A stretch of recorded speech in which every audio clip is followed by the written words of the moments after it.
Hello and welcome to Edufit. तो आज हम एटॉमिक स्पेक्ट्रा देखेंगे कि एटॉमिक स्पेक्ट्रम क्या होता है। हमने अब तक इलेक्ट्रोमैग्नेटिक स्पेक्ट्रम देख लिया था, लेकिन अब हम देखेंगे कि एटॉमिक स्पेक्ट्रा जो है वो क्या होता है। तो एटॉमिक एटॉमिक स्पेक्ट्रा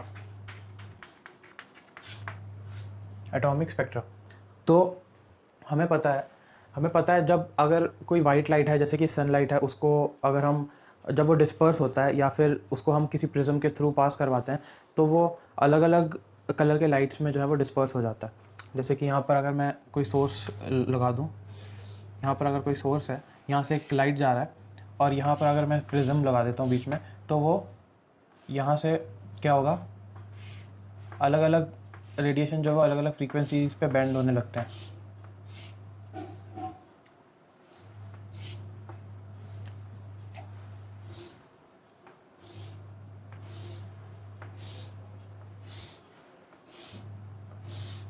अलग अलग जो जो कलर है वो अलग अलग फ्रीक्वेंसी जो है वो अलग अलग एंगल्स पे बेंड होने लगते हैं। तो जो इसी से हमें निकल के आता है GYOR, violet, indigo, blue, green, yellow, orange और रेड। तो हमें ये अब तक पता है कि जब भी सनलाइट को या फिर हम वाइट लाइट को डिस्पर्स कराएंगे with the help of prism, तो वो डिस्पर्स हो जाएगा और वो स्प्लिट हो जाएगा अलग अलग अपने कंपोनेंट कलर्स में। या फिर जब हम उसको स्पेक्ट्रोस्कोप के थ्रू जब हम देखते हैं तो एक पूरा पैटर्न मिलेगा आपको, जिसको हम स्पेक्ट्रम कहेंगे। और वो पैटर्न कुछ ऐसा होगा कि इतना पार्ट आपको यहाँ पर, थोड़ा सा पार्ट जो है वो वॉयलेट का दिखेगा, फिर अगला पार्ट यहाँ पर, अगला पार्ट जो होगा वो थोड़ा सा इंडिगो का दिखेगा, फिर उसके अगला पार्ट जो होगा वो थोड़ा सा आपको ब्लू नज़र आएगा, उसके बाद अगला पार्ट ग्रीन, उसके बाद एक मोटा सा पार्ट जो है वो येलो नज़र आएगा, फिर ऑरेंज, और एंड में रेड कलर का एक पार्ट आपको नज़र आएगा। तो ऐसा कुछ एक स्पेक्ट्रम सा नज़र आएगा। तो ये जो स्पेक्ट्रम होगा वो एक तरीके से कॉन्टीन्यूस स्पेक्ट्रम होगा। कॉन्टीन्यूस क्योंकि यहाँ पर मैंने वैसे लाइंस बना दी हैं, लेकिन अगर मैं एक बार इसको मिटा देता हूँ तो ये जो स्पेक्ट्रम होगा वो कॉन्टीन्यूस होगा। कॉन्टीन्यूस क्योंकि हर कलर जो है वो एक दूसरे में मर्ज हो रहा है। कोई एक ऐसा पर्टिकुलर बाउंड्री उनके अंदर नज़र नहीं आ रही कि हाँ इस कलर और इस कलर के बीच में कोई पर्टिकुलर बाउंड्री है, वो आपस में मर्ज हो जा रहे हैं। तो इस स्पेक्ट्रम को कहते हैं हम कॉन्टीन्यूस स्पेक्ट्रम। तो एक सिंपल सा एग्जांपल आपको स्क्रीन पे अभी नज़र आ रहा होगा कॉन्टीन्यूस स्पेक्ट्रम का। इस स्पेक्ट्रम में आप देख सकते हैं कि जितने भी कलर्स हैं वो आपस में मर्ज हो चुके हैं, कोई स्पेसिफिक बाउंड्री आपको स्पेक्ट्रम में नज़र नहीं आ रही होगी। तो इसको हम कहते हैं कॉन्टीन्यूस स्पेक्ट्रम। Continuous spectrum. पर वो स्पेक्ट्रम जो कि कॉन्टीन्यूस नहीं है मतलब कि उसके अंदर जो कलर्स हैं वो आपस में मर्ज नहीं होते, वो कुछ आपको इस तरीके का नज़र आएगा। वो भी मैं आपको बना के बता देता हूँ। यहाँ पे ये ऐसा कुछ स्पेक्ट्रम होगा और आपको जो है ब्लैक बैकग्राउंड नज़र आएगा, और कहीं कहीं आपको जो है लाइंस आपको नज़र आएंगे, कलरफुल लाइंस। वो अलग अलग वेवलेंथ पे हो गया, अलग अलग फ्रीक्वेंसीज़ के जो कलरफुल लाइंस हैं वो आपको नज़र आएंगे। बाकी जो एरिया होगा वो ब्लैक होगा। और जो लाइंस हैं उनका जो लाइन का विड्थ है वो भी अलग अलग हो सकता है, कोई मोटा हो सकता है, कोई थोड़ा सा पतला हो सकता है। तो वो डिपेंड करेगा। जैसे कि मैं इसको थोड़ा सा मोटा बना देता हूँ। हाँ, तो ऐसा आपको स्पेक्ट्रम नज़र आएगा। उसको हम कहते हैं डिसकॉन्टीन्यूस स्पेक्ट्रम। तो आपके स्क्रीन पे एक एक कंपैरिजन आप देख सकते हैं कॉन्टीन्यूस स्पेक्ट्रम और डिसकॉन्टीन्यूस स्पेक्ट्रम का, कि किस तरीके से कॉन्टीन्यूस स्पेक्ट्रम में जो लाइंस हैं, जो कलर्स हैं वो मर्ज हो जाते हैं, लेकिन जो डिसकॉन्टीन्यूस स्पेक्ट्रम है उसमें वही कलर्स जो हैं एक लाइन के फॉर्म में आपको नज़र आ रहे होंगे, और इसी को हम लाइन स्पेक्ट्रा भी कहते हैं। तो ये तो बात हुई हमारी कॉन्टीन्यूस और डिसकॉन्टीन्यूस स्पेक्ट्रम की। तो एटॉमिक स्पेक्ट्रा जो है वो क्या होता है? एटॉमिक स्पेक्ट्रा भी एक डिसकॉन्टीन्यूस स्पेक्ट्रा ही होता है, जिसमें कि एक एक जो स्पेक्ट्रा होता है उसके अंदर कलरफुल लाइंस जो है वो नज़र आते हैं अलग अलग फ्रीक्वेंसीज़ के। और एटॉमिक स्पेक्ट्रा जो है वो डिपेंड करता है हर अलग अलग एटम पे। हर एटम का एटॉमिक स्पेक्ट्रा जो है वो अलग होता है। ठीक, तो ये इतनी बात तो हमारी हो गई। अब हम देखते हैं कि एटॉमिक स्पेक्ट्रा के टाइप्स क्या होता है।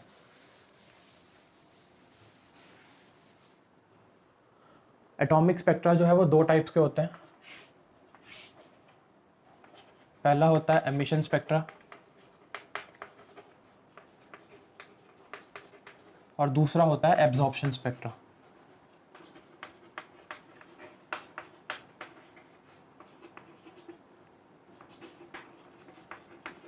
एमिशन स्पेक्ट्रा होता है और दूसरा होता है एब्जॉर्प्शन स्पेक्ट्रा। तो एमिशन स्पेक्ट्रा स्टार्ट करवाने से पहले दो चीज़ें मैं आपको बताना चाहूँगा, इनफैक्ट एक ही है वो, कि एनर्जी स्टेट्स के बारे में मैं आपको बताना चाहूँगा पहले कि क्या होता है। लेकिन जो एनर्जी स्टेट्स हैं वो अभी एज सच उसको आप समझ लीजिएगा, क्योंकि आगे जो है हम उसको और थोड़ा डिटेल में पढ़ेंगे। अभी के लिए आप सिर्फ इतना समझिएगा कि दो एनर्जी स्टेट्स होते हैं, एक होता है ग्राउंड स्टेट जो कि नीचे होता है, और एक होता है एक्साइटेड स्टेट जो कि ऊपर होता है। ग्राउंड स्टेट में जो एटम होता है या स्पीशीज़ जो भी आप कंसिडर कर रहे हैं उसकी एनर्जी जो है वो लो होती है, वो काफ़ी स्टेबल होता है। लेकिन एक्साइटेड स्टेट में एनर्जी वो गेन करके एक्साइटेड स्टेट में चला जाता है, यानी कि उसकी खुद की एनर्जी काफ़ी हाई होती है, और एनर्जी क्योंकि वो उसकी बहुत ज़्यादा हाई होती है तो उसकी स्टेबिलिटी जो है वो थोड़ी सी कम हो जाती है। तो यहाँ पर मैं लिख देता हूँ low energy ground state, low energy ground state, और इसमें high energy excited state, high energy excited state. तो ये दो स्टेट्स के बारे में अभी के लिए आप मतलब एक कंसिडर कर लीजिए, ये दोनों स्टेट्स हैं, लो एनर्जी ग्राउंड स्टेट और high energy excited state. Ground state की एनर्जी लो है और एक्साइटेड स्टेट की एनर्जी हाई है। तो एमिशन स्पेक्ट्रा में क्या होता है कि एटम जो है वो पहले ही हाई एनर्जी स्टेट में होता है।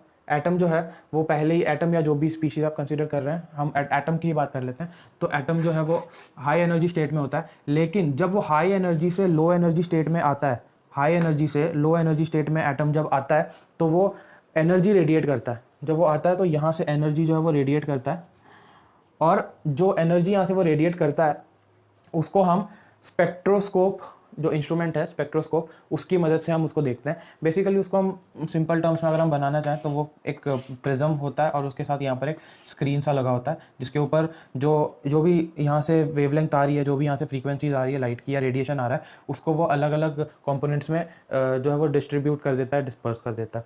तो अगर यहाँ से जो रेडिएशन वो जा रहा है उसको स्पेक्ट्रोस्कोप के थ्रू अगर हम देखें तो वो कुछ डिस्पर्स कर देता है,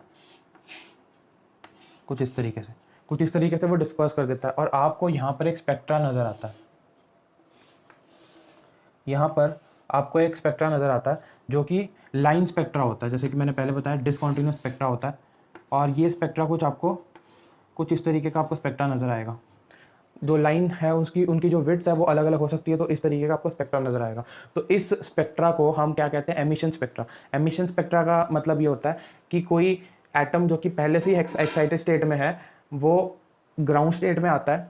एटम जो कि पहले से एक्साइटेड स्टेट में है और वो जब ग्राउंड स्टेट में आता है तो एनर्जी रेडिएट करता है, और उस एनर्जी को जब हम स्पेक्ट्रोस्कोप के मदद से जब हम उसको विजुअलाइज करते हैं, ऑब्जर्व करते हैं, तो हमको कुछ इस तरीके का स्पेक्ट्रा जो है वो हमें नज़र आता है।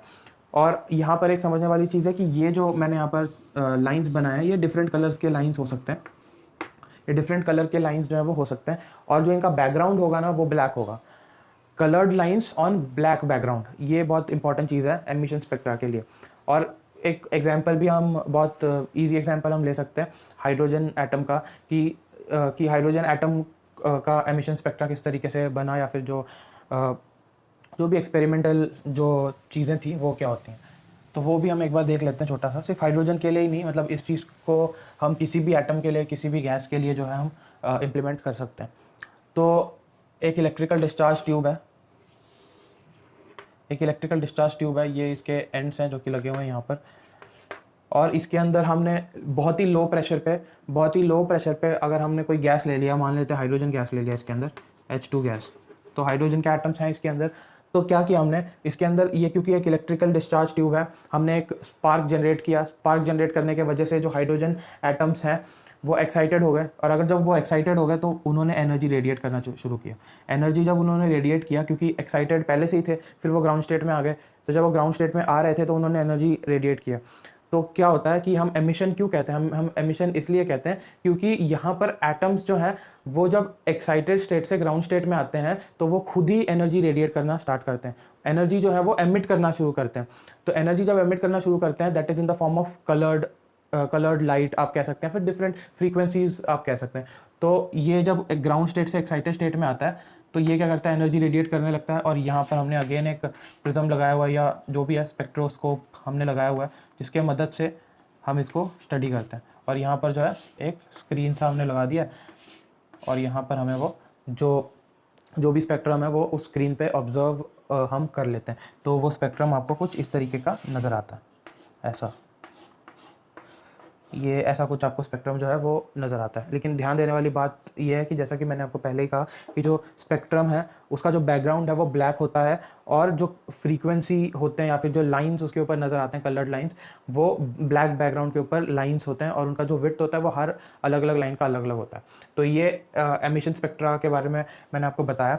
अब एक चीज़ समझने वाली ये है कि हर एटम का एमिशन स्पेक्ट्रा जो है वो अलग होता है। हर एटम का जो ये जो स्पेक्ट्रम जनरेट हुआ है वो अलग होता है। तो एमिशन स्पेक्ट्रम जो अलग अलग एटम्स के होते हैं उसको हम यूज़ कर सकते हैं पता लगाने के लिए कि कौन से जो कोई मटेरियल है या कोई सैंपल है उसके अंदर कौन से एलिमेंट्स जो है वो प्रेजेंट है। तो एमिशन स्पेक्ट्रम के मदद से हम पता लगा सकते हैं कि एलिमेंट जो है वो कौन सा प्रेजेंट है, कौन सा एटम उस सैंपल के अंदर प्रेजेंट है, उसके स्पेक्ट्रम को हम एनालाइज करके। तो ये एक बहुत इंपॉर्टेंट चीज़ है और ये इसलिए भी ज़रूरी हो जाता है, और हम ऐसा कर क्यों पाते हैं ये भी एक समझने वाली चीज़ है कि हम इस चीज़ को ऐसे कर क्यों पाते हैं। क्योंकि जो स्पेक्ट्रम है, एटॉमिक स्पेक्ट्रम है, या फिर यहाँ पर जो एमिशन स्पेक्ट्रम की बात कर रहा हूँ मैं, तो एमिशन स्पेक्ट्रम है वो सोर्स पे कभी डिपेंड नहीं करता। कोई भी मटेरियल हो, चाहे वो सोडियम हो, अगर वो सोर्स ए से आ रहा है चाहे सोर्स बी से आ रहा है, उसका एटॉमिक स्पेक्ट्रम जो है वो सेम ही होगा, उसका एटॉमिक स्पेक्ट्रम जो है वो सेम होगा। और फॉर एग्जांपल जो सोडियम की मैंने बात की, सोडियम के केस में जो एटॉमिक स्पेक्ट्रम होगा वो आपको कुछ इस तरीके का नज़र आएगा। 2 येलो कलर के आपको लाइन्स नज़र आएंगे, सिर्फ स्पेक्ट्रम में 2 ही लाइन्स आपको नज़र आएंगे येलो कलर के, और दोनों का जो वेवलेंथ होगा वो ये होगा। पहला जो वेवलेंथ होगा वो होगा 589 नैनोमीटर और दूसरा जो होगा उसका होगा 589.6 नैनोमीटर। तो ये 2 लाइंस ही आपको सोडियम के क्या कहते हैं एमिशन स्पेक्ट्रम में आपको नज़र आएगा। और चाहे वो सोडियम किसी भी सोर्स से आया हो, चाहे आप सोर्स ए से ले लें, चाहे आप सोर्स बी से ले लें, कहीं से भी ले लें, उसका जो स्पेक्ट्रम है वो सेम आएगा। तो इसीलिए मैं आपको कह रहा हूँ कि जो स्पेक्ट्रम है, एमिशन स्पेक्ट्रम है, उससे हम उस सैंपल के अंदर कौन सा एटम है उसका हम पता लगा सकते हैं, क्योंकि हर एटम का, हर सोर्स से अगर सेम एटम आता है तो उसका एमिशन स्पेक्ट्रम जो है वो सेम होता है। तो अब हम आगे बढ़ते हैं और देखते हैं एब्जॉर्प्शन स्पेक्ट्रम क्या होता है।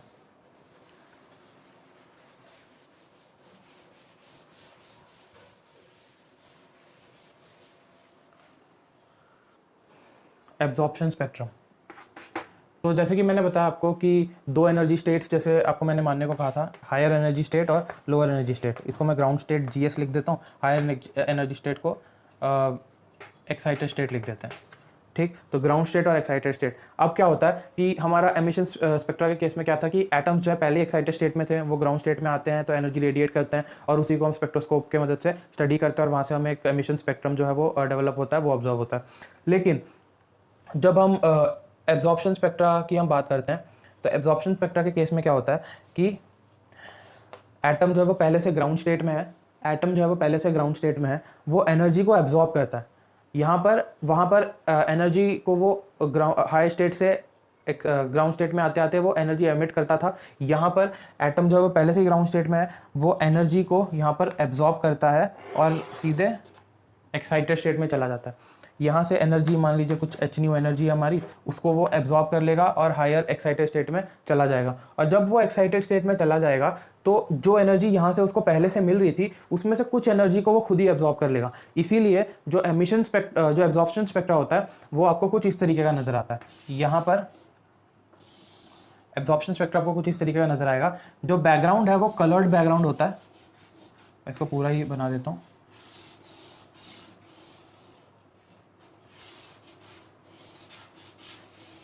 जो बैकग्राउंड है वो कलर्ड होता है, यानी कि अगर मैं hν की बात करूं या फिर जो इंसिडेंट रेडिएशन की बात करूं, वो जब आ रहा है तो ऐसा आपको कुछ नजर आएगा। कलर्ड बैकग्राउंड है। कलर्ड यानी कि आप एक तरीके से आप समझ सकते हो कि विबग्योर ही है।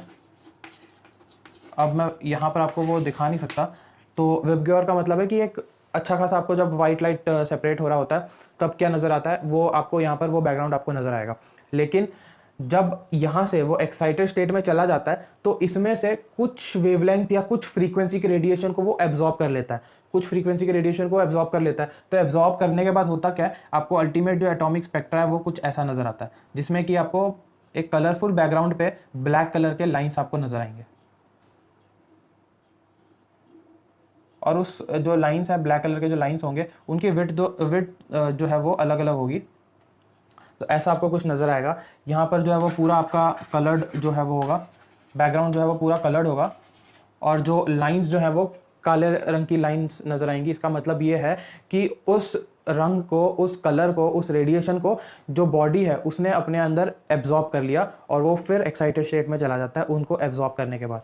अगर हम इसका कुछ एक्सपेरिमेंटल सेटअप देखें, एक छोटा सा एक्सपेरिमेंटल सेटअप आपको मैं बता देता हूँ कि ये होता किस तरीके से एब्जॉर्प्शन स्पेक्ट्रा का। तो यहाँ पर क्या है कि यहाँ पर मैंने एक सोर्स दे दिया कुछ लाइट का, एक लाइट बल्ब है यहाँ पर, छोटा सा मैंने इसको एक सोर्स दे दिया। अब मैंने क्या किया, और यहाँ पर मैंने एक स्लिट लगा दिया। स्लिट की ज़रूरत सिर्फ इसलिए होती है ताकि यहाँ से जो रेडिएशन निकले, एनर्जी निकले, उसको हम एक बीम में या फिर एक डायरेक्शन में फोकस कर सकें। तो यहाँ से उसको फोकस कर दिया, और यहाँ पर मैंने क्या किया, एक सोल्यूशन रख दिया या गैस रख दिया। यहाँ पर एक सोल्यूशन रख दिया या गैस रख दिया, कोई भी गैस आप यूज़ कर सकते हैं जिसका आपको एब्जॉर्प्शन स्पेक्ट्रा जो है वो देखना है, एनालाइज करना है। तो यहाँ पर कोई सोल्यूशन रख दिया मैंने, या फिर गैस रख दिया। तो इस कंटेनर के अंदर मान लीजिए मैंने गैस ही रख दिया कोई, और ये गैस जो है वो नॉर्मल सा गैस है, और ना इसको कुछ हीट किया हुआ है ना कुछ किया हुआ है, नॉर्मल सा गैस है। अब क्या होगा कि ये जब लाइट जो है वो गैस पे पड़ेगी, तो ये गैस मॉलिक्यूल्स क्या करेंगे, उस लाइट के, उस रेडिएशन के कुछ हिस्से को एब्जॉर्ब कर लेंगे। एब्जॉर्ब करने के बाद जो एब्जॉर्ब नहीं करेंगे वो तो सीधे सीधे आगे की तरफ रेडिएट हो जाएगा। यहाँ पर एक हमने प्रिज्म लगा दिया, और यहाँ पर एक स्क्रीन लगा दिया। तो जब ये यहाँ पर जाएगा तो क्या होगा, अगेन ये मतलब कि ये पूरा स्पेक्ट्रोस्कोप का एक सेटअप है। तो इसके आगे हमने एक तरीके से स्पेक्ट्रोस्कोप लगा दिया, और स्पेक्ट्रोस्कोप लगाने के बाद जो स्क्रीन पे हमें नज़र आएगा वो कुछ इस तरीके का नज़र आएगा, जो कि मैंने अभी आपको बताया था। ये पूरा बैकग्राउंड जो है वो कलर्ड होगा, पूरा कलर्ड बैकग्राउंड होगा, और उसके ऊपर आपको ऐसे कुछ ब्लैक ब्लैक से लाइंस जो है वो नज़र आएंगे। ये लाइंस वही होंगे जो कि इन्होंने इन मॉलिक्यूल्स ने, गैस मॉलिक्यूल्स ने एब्जॉर्ब किया होगा इस रेडिएशंस का। तो एमिशन और एब्जॉर्प्शन स्पेक्ट्रा के बीच का जो डिफरेंस है वो आपको समझ आ गया होगा। एमिशन स्पेक्ट्रा जो है उसमें क्या होता है कि एनर्जी जो एटम्स है वो एक्साइटेड स्टेट से ग्राउंड स्टेट में आते हैं और एनर्जी को रेडिएट करते हैं, और जब एनर्जी को रेडिएट करते हैं तो जो स्पेक्ट्रा बनता है उसको हम कहते हैं, उस स्पेक्ट्रा को जब हम स्पेक्ट्रोस्कोप से एनालाइज करते हैं तो जो चीज़ हमें मिलती है उसको हम कहते हैं एमिशन स्पेक्ट्रा। लेकिन एब्जॉर्प्शन स्पेक्ट्रा के केस में क्या होता है कि एटम्स जो है वो ग्राउंड स्टेट में होते हैं, वो किसी रेडिएशन को एब्जॉर्ब करते हैं, और एब्जॉर्ब करने के बाद जो स्पेक्ट्रा हमें नज़र आता है उसको हम कहते हैं एब्जॉर्प्शन स्पेक्ट्रा। ठीक है। और एमिशन स्पेक्ट्रा कैसा होता है, एमिशन स्पेक्ट्रा ब्लैक बैकग्राउंड पे कलर्ड लाइंस होते हैं, और एब्जॉर्प्शन स्पेक्ट्रा कुछ इस तरीके का होता है, कलरफुल बैकग्राउंड पे ब्लैक कलर के लाइंस होते हैं। तो ये जो दो डिफरेंस है एमिशन और एटॉमिक स्पेक्ट्रा। तो आगे बढ़ते हैं और देखते हैं हाइड्रोजन एटम का जो एमिशन स्पेक्ट्रा है वो कैसा था, उसके बारे में कुछ इक्वेशंस, लाइंस के बारे में हम देखते हैं कि हाइड्रोजन एटम का जो एमिशन स्पेक्ट्रा था वो क्या था। तो emission spectra of hydrogen atom, emission spectra of hydrogen atom. तो जिस तरीके से अभी हमने हाइड्रोजन एटम एमिशन स्पेक्ट्रा के बारे में पढ़ा था, कुछ वैसे ही एक्सपेरिमेंट्स कंडक्ट किए गए और हाइड्रोजन एटम का भी जो एमिशन स्पेक्ट्रा है वो ऑब्जर्व किया गया।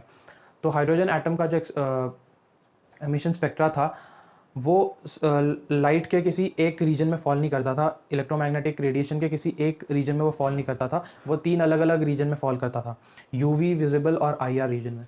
3 रीजन में एमिशन स्पेक्ट्रा जो है वो हाइड्रोजन एटम का फॉल करता था, यानी कि जो स्पेक्ट्रल लाइंस थे वो 3 अलग अलग रीजन्स में मिले थे। पहला था यूवी रीजन, दूसरा विजिबल और तीसरा आईआर। तो 3 रीजन्स में हाइड्रोजन एटम का जो स्पेक्ट्रल लाइंस थे वो ऑब्जर्व किए गए थे। तो जे बाल्मर जो कि एक फिजिसिस्ट थे, उन्होंने एक रिलेशन दिया जिससे कि विजिबल रीजन के अंदर जो स्पेक्ट्रल लाइंस थे उनका वेवलेंथ उससे निकाला जा सकता था। तो वो रिलेशन कुछ इस तरीके का था, 1/λ is equals to nu bar is equals to 109,677 into 1/2² - 1/n² ये एक रिलेशनशिप था जो कि बाल्मर ने दिया था, और इसी को बाल्मर फार्मूला भी कहते हैं।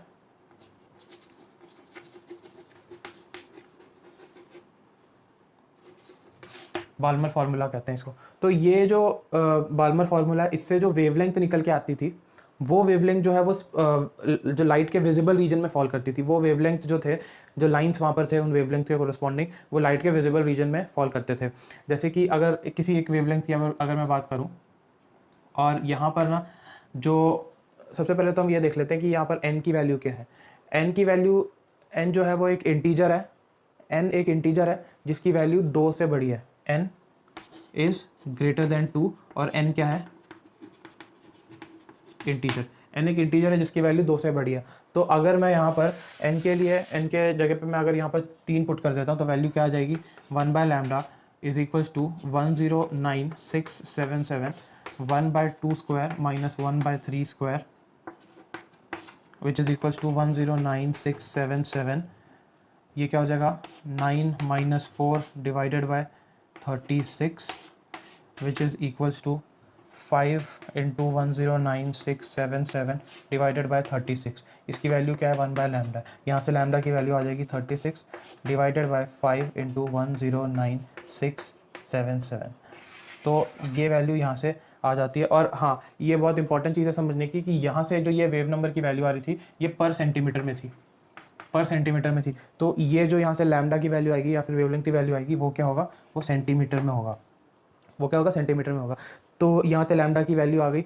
तो ये जो लैम्डा है वो जो वेवलेंथ है वो किस में फॉल हो रहा है, कौन से रीजन में फॉल हो रहा है, वो विजिबल रीजन में फॉल हो रहा है। इसीलिए बाल्मर का जो फार्मूला था वो लाइंस उनके लिए, उन लाइंस के लिए था जो कि विजिबल रीजन में फॉल होते थे। इसी तरीके से आप n = 4, 5, 6 के लिए भी आप वैल्यू निकाल सकते हैं। तो ये बाल्मर का एक फार्मूला था। लेकिन आगे जब और एडवांसमेंट हुई तब क्या देखा गया कि स्पेक्ट्रल लाइंस, हाइड्रोजन एटम के जो एमिशन स्पेक्ट्रल लाइंस थे, वो सिर्फ विजिबल रीजन में फॉल नहीं होते थे, वो IR रीजन में भी कुछ स्पेक्ट्रल लाइंस मिले थे, कुछ UV रीजन में भी स्पेक्ट्रल लाइंस मिले थे। तो इस सीरीज़ को जैसे हम बाल्मर सीरीज़ कहते हैं, BALMER, बाल्मर सीरीज़ हम इसको कहते हैं। उसी तरीके से 4 और सीरीज़ मिले थे। पहला था लाइमन सीरीज़, उसके बाद अगला बाल्मर सीरीज़, उसके बाद पास्टन सीरीज़, PASCHEN पास्टन, उसके बाद ब्रैकेट सीरीज़, BRACKETT, और उसके बाद P फंड सीरीज़। तो ये 5 सीरीज़ जो है और मिले थे, जिनमें से लाइमन सीरीज़ जो है वो UV रीजन में फॉल करता था, बाल्मर सीरीज़ विजिबल रीजन में, और पास्टन, ब्रैकेट और P फंड ये सारे के सारे IR रीजन में फॉल करते थे, ये सारे के सारे IR रीजन में फॉल करते थे।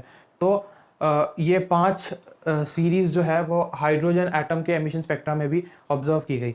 तो एक इक्वेशन है जिसको हम राइटबर्ग इक्वेशन कहते हैं, वो पहले मैं लिख देता हूँ। राइटबर्ग इक्वेशन का वैल्यू है 1/λ is equals to nu bar which is equals to RH 1/n1 square minus 1/n2 square पर सेंटीमीटर। तो आप अब देखें यहाँ से ये वैल्यू और ये वैल्यू, ये इक्वेशन और ये इक्वेशन जो है कुछ कुछ आपको सिमिलर लग रहा होगा। और यहाँ पर जो RH है, this is known as Rydberg constant, Rydberg constant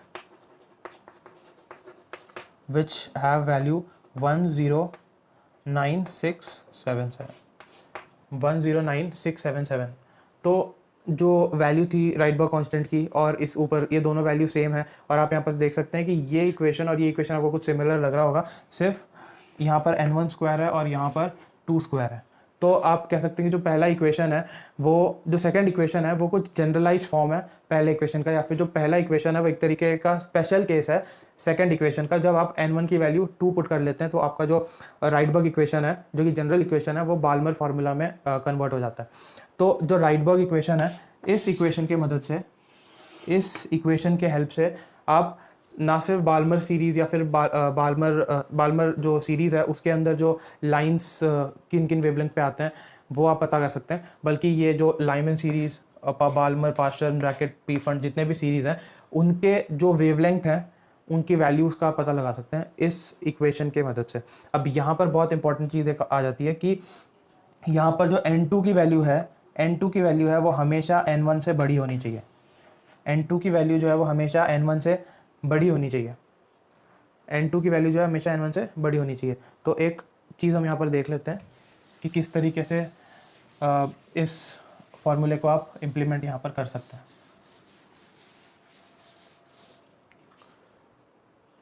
तो यहाँ पर समझने वाली चीज़ ये है सबसे पहले तो हम लाइमन सीरीज़ की बात कर लेते हैं। लाइमन सीरीज़ के केस में N1 की वैल्यू क्या होगी, N1 इज इक्वल्स टू 1 और N2 की वैल्यू जो है वो हमेशा 1 से बड़ी या फिर N1 से बड़ी। तो उस केस में क्या होगा, वो इक्वेशन कुछ इस तरीके का बन जाएगा जिसको हम लाइमन इक्वेशन या लाइमन फार्मूला भी कहते हैं। वो हो जाएगा RH, सीधे सीधे लिख देते हैं, और यहाँ पर वैल्यू आ जाएगी 1/1² माइनस 1/n N2 स्क्वायर ही लिख देते हैं। तो ये इक्वेशन हो जाएगा जहाँ पर N2 की वैल्यू 1 से बड़ी है और ये हमारे लिए लाइमन के लिए आ गया। फिर उसके बाद बाल्मर के लिए N1 की वैल्यू 2 है और N2 की वैल्यू 2 से बड़ी है, जहाँ पर लैम्डा न्यू बार RH यहाँ पर 1/2² माइनस 1/N2 स्क्वायर, ये वैल्यू आ जाएगी। सिमिलरली अगर हम पार्शियन की बात करें, PASCHEN पार्शियन की बात करें, तो N1 की वैल्यू जो है वो 3 हो जाएगी, N2 की वैल्यू 3 से ज़्यादा हो जाएगी और ऑटोमेटिकली आप उस फॉर्मूले में पुट कर लेना, वो वैल्यू वहाँ से आ जाएगी। ब्रैकेट की बात करें, BRACKET ब्रैकेट की बात करें तो N1 की वैल्यू 4 हो जाएगी, N2 की वैल्यू जो है वो ग्रेटर देन 4, और P फंड की बात करें तो N1 की वैल्यू 5 और N2 की वैल्यू ग्रेटर देन 5। तो ये जब आप इस इक्वेशन में पुट करेंगे तो आपको अलग अलग सीरीज़ के जो वेवलेंथ हैं वो आपको उनकी वैल्यूज़ जो है यहाँ से पता लग जाएगी। तो पर अब बात यह आ जाती है यहाँ पर कि ये इक्वेशन आया कैसे और N1 और N2 का मतलब क्या है। मतलब सिर्फ और सिर्फ इंटीजर तो हम नहीं कह सकते अगर उसका कोई फिजिकल सिग्निफिकेंस ना हो तो N1 और N2 की वैल्यूज़ यहाँ पर क्या है। तो जब आगे हम बोहर थ्योरी करेंगे, जो कि नील बोहर ने दी थी, जब हम बोहर थ्योरी करेंगे तो वहाँ से इस इक्वेशन का हमें पता लगेगा कि ये इक्वेशन आया कहाँ से और N1 और N2 एक्चुअली है क्या। अभी तो मैं सिर्फ इतना बता सकता हूँ कि N1 और N2 जो है वो एनर्जी स्टेट्स हैं। N1 और N2 जो है वो एनर्जी स्टेट्स हैं, जहाँ पर N2 जो है वो हायर एनर्जी स्टेट है और N1 जो है वो लोअर एनर्जी स्टेट है। ये अभी तक मतलब अभी के लिए आप दिमाग में रख लें। बाकी जो जब हम बोहर थ्योरी करेंगे तो वहाँ से पता लगेगा कि N1 और N2 का सिग्निफिकेंस क्या है, एनर्जी स्टेट्स हैं, किस तरीके से ये इक्वेशन वहाँ से डिराइव हुई, राइटबर्ग कांस्टेंट की वैल्यू किस तरीके से निकल के आई। तो ये सारी चीज़ है जब हम राइटबर्ग इक्वेशन की बात करते हैं। ये आपका राइटबर्ग इक्वेशन है, राइटबर्ग इक्वेशन है, और उसके अंदर ये Lyman Balmer Paschen Brackett P Pfund series जो हैं वो आपको मिल जाते हैं। तो एक चीज़ और इसके अंदर आ जाती है कि ये जो इक्वेशन है राइटबर्ग इक्वेशन, वो सिर्फ और सिर्फ हाइड्रोजन लाइक एटम्स के लिए ही वैलिड होता है। हाइड्रोजन लाइक एटम्स का मतलब है कि वो एटम्स जिसके अंदर सिर्फ और सिर्फ एक इलेक्ट्रॉन हो, सिर्फ और सिर्फ एक इलेक्ट्रॉन हो, उसको ही हम हाइड्रोजन लाइक एटम्स कहेंगे। जैसे कि ऑब्वियसली हाइड्रोजन जिसके अंदर एक इलेक्ट्रॉन है, अगर हम हीलियम की बात करें तो उसके अंदर 2 इलेक्ट्रॉन होते हैं, एक इलेक्ट्रॉन को निकाल दें तो क्या बनेगा, हीलियम पॉजिटिव। तो इसके अंदर क्या होगा, एक इलेक्ट्रॉन। तो ये भी हाइड्रोजन लाइक एटम ही है या फिर हाइड्रोजन लाइक स्पीशीज़ हम इसको कह सकते हैं। इसके बाद Li के अंदर 3 इलेक्ट्रॉन्स होते हैं, जिनमें से 2 निकाल देंगे तो क्या बनेगा, Li2 पॉजिटिव, और ये इसके अंदर भी एक इलेक्ट्रॉन रह जाएगा। उसके बाद बेरिलियम 3 पॉजिटिव। तो ये जो स्पीशीज़ है इसको हम कहते हैं हाइड्रोजन लाइक स्पीशीज़, और जो राइटबर्ग इक्वेशन है वो हाइड्रोजन लाइक स्पीशीज़ तक ही वैलिड होता है। तो अगर हम बात करें हाइड्रोजन और हीलियम की, और हम इक्वेशन पहले तो राइटबर्ग इक्वेशन एक दोबारा से लिख देता हूँ मैं, is equals to RH 1/N1 square minus 1/N2 square. ये अगर मैंने यहाँ पर राइटबर्ग इक्वेशन लिख दिया। लेकिन अगर हम हाइड्रोजन की बात करें और हीलियम की बात करें तो दोनों ही केसेस में जो लैम्डा की वैल्यू वो सेम आएगी, जो कि पॉसिबल नहीं है क्योंकि एमिशन स्पेक्ट्रा हर एटम के लिए अलग अलग होता है, ठीक है ना। क्योंकि अगर हम राइटबर्ग इक्वेशन की बात करें यहाँ पर, तो हाइड्रोजन की बात करें या फिर हीलियम की बात करें, दोनों ही केसेस में अगर हम N1 और N2 की वैल्यू सेम लेते हैं तो दोनों ही केसेस में जो लैम्डा की वैल्यू यहाँ से निकल के आएगी वो सेम ही होनी चाहिए। लेकिन हमें क्या अभी हमने थोड़ी देर पहले देखा था कि हाँ, जो एमिशन स्पेक्ट्रा है वो हर एटम के केस में अलग होता है। तो उसके लिए यहाँ पर एक चीज़ आती है Z स्क्वायर। अब ये Z स्क्वायर का क्या मतलब है, Z जो है वो होता है एटॉमिक नंबर।